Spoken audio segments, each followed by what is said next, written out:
morning students, how are you? Fine. Thanks dear children, welcome to RPS online classes. प्यारे बच्चों, अभी हम लोग स्टैंडर्ड 8 का प्रीवियस क्लासेज में मैथिली शरण गुप्त जी द्वारा रचित उद्बोधन कविता का एक्सप्लेनेशन किए थे। अभी उसी का सेकेंड पार्ट जो है उसे हम लोग पढ़ेंगे। उद्बोधन वैसे भी हम लोग जानते हैं कि मैथिली शरण गुप्त की जो काव्य कृति भारत के अतीत वर्तमान और भविष्य के प्रमुख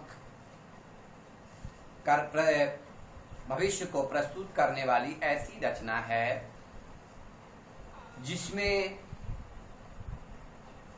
जिसने इन्हें जनता के हृदय में आसीन कर राष्ट्र कवि बना दिया है। कविता के माध्यम से हम लोग पढ़ेंगे कि हमको समय को देखकर ही नित्य का चलना चाहिए, बदले हवा जब जिस तरह हमको बदलना चाहिए। प्यारे बच्चों, मैथिली शरण गुप्त जी द्वारा रचित जो एक पंक्ति है, इसमें कहते हैं कि हमें समय को देखते हुए नित्य चलना चाहिए, कार्य करना चाहिए। जिस प्रकार हवा की झोंके के साथ हवा की दिशाएं में परिवर्तित होती है, उसी प्रकार से हमें अपने हर कार्यकलाप को बदलते हुए कार्य करना चाहिए, बदल करके काम को करना चाहिए।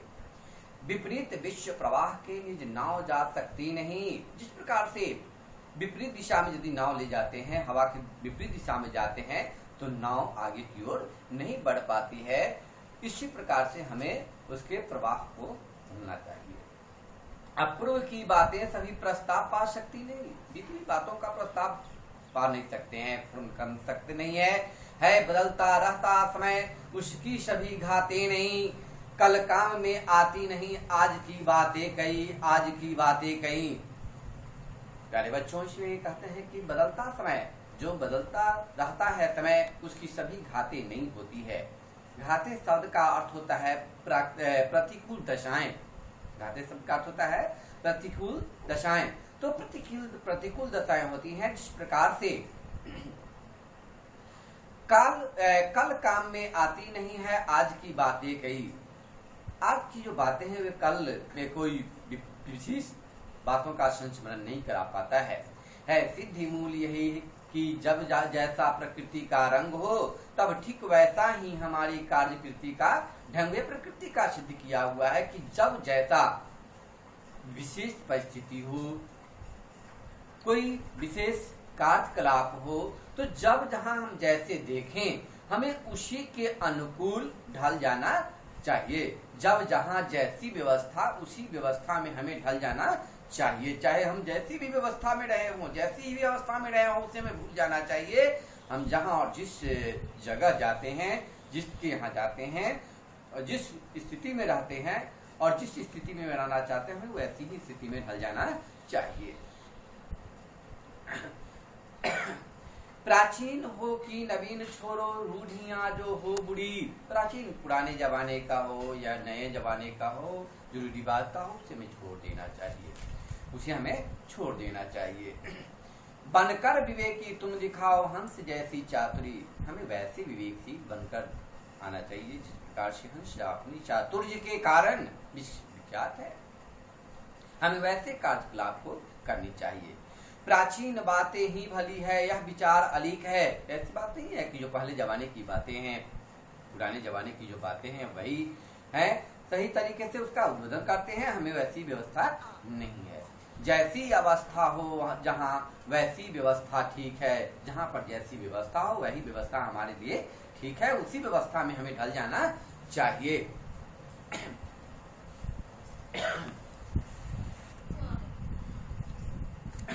नेक्स्ट जो है सर्वर्थ, यत्र तत्र सर्वर्थ पूज्यन्ते। सर्वर्थ सभी जगह।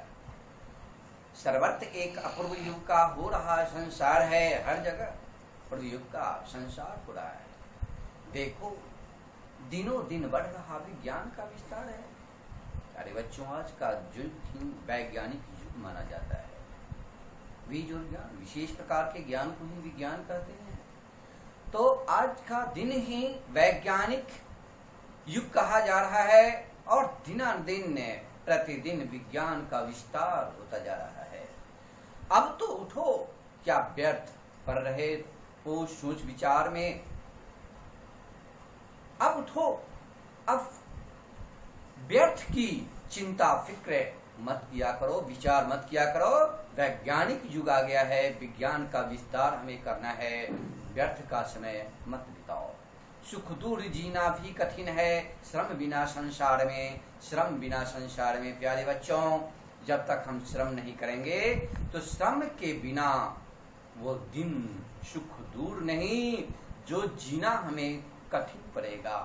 इसलिए हमें बगैर श्रम का कुछ नहीं करेंगे, यह असंभव है। हमें श्रम करेंगे, श्रममेव जयते, श्रम से ही हमें हर चीज की प्राप्ति होगी। हम जितना परिश्रम करेंगे, जितना संयम करेंगे, उतनी हम आगे बढ़ेंगे। इसलिए सुख दूर जीना भी कठिन है, श्रम बिना संसार में, श्रम बिना संसार में। प्यारे बच्चों, हमें मैत्री शरण गुप्त जी द्वारा दी गई संस्करण को पढ़ना है और इसे सही तरीके से समझना है। अब हम लोग चलेंगे प्यारे बच्चों होमवर्क में।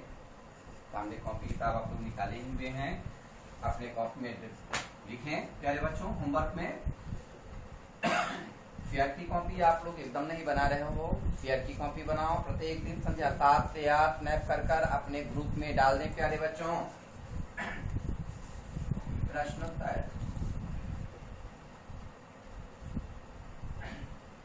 पहला देंगे कवि ने प्रश्न एक, कवि ने कौन सा पाठ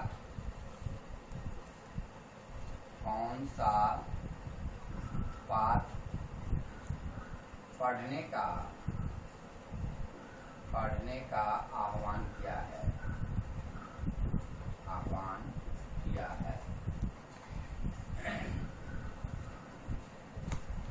दूसरा देंगे, हम किसके विपरीत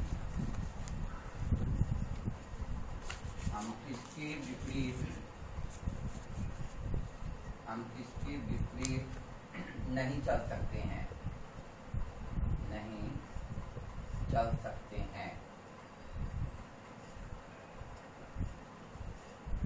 क्वेश्चन नंबर 3 देंगे, अलिख शब्द का क्या अर्थ होता है?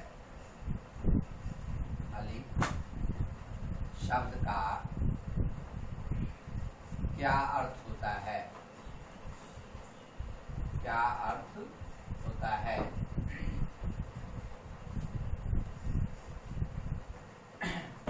प्यारे बच्चों, इस लिखते चलें। हिंदी ही एक ऐसा है जो हमारी संस्कृति और संस्कार है। हिंदी हमारी संस्कृति और संस्कार है। प्यारे बच्चों, हिंदी की पाठ्य पुस्तक का स्मरण अवश्य करते रहें, इसे फेयर की कॉपी में डन करते रहें। अधिक शब्द का क्या अर्थ होता है? क्वेश्चन नंबर 4 होगा, किसके बिना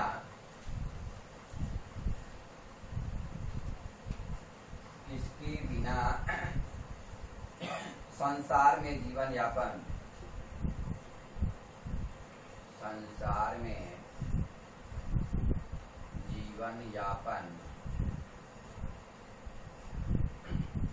कठिन है?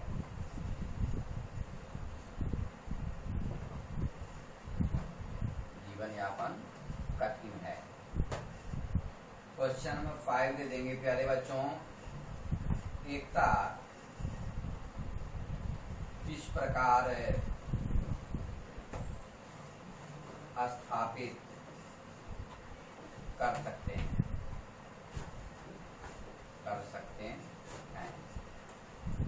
क्वेश्चन नंबर 6 है, दीपक स्वयं जलकर क्या शिक्षा देता है?